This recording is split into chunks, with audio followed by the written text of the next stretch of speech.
Finance कर्मचारी लुट उद्यम कले विरोध करिबारु भुजाली रे हाणिले। बालीपाटना थाना बदला शासन ग्राम रास्तार प्राइवेट फाइनान्स कर्मचारी लुट करिबारे सक्षम न हेबारु भुजाली रे आक्रमण करिसेंती दुई जण लुटेरा। कलेक्शन सारी फेरुवा उत्कर्ष फाइनान्स कर्मचारी भवानी शंकर महांती को बदला शासन हाईस्कल निकट में दुई जण लुटेरा लुट पाई अटकाई। भवानी यहाकू विरोध करिबारु लुटेरा द्वय एक भुजाली रे आक्रमण करी फेरार हो जाइछंती। भवानी को हाथ में गुरुतर आघात लगी।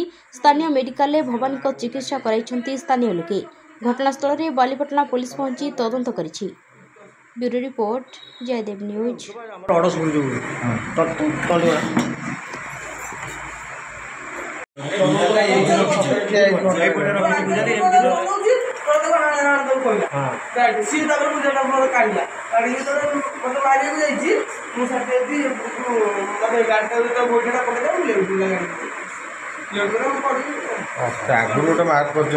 फलो कर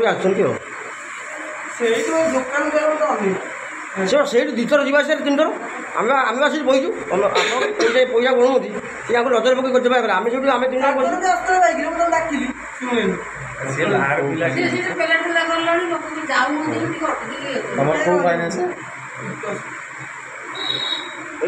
आम हड़स्कुल जो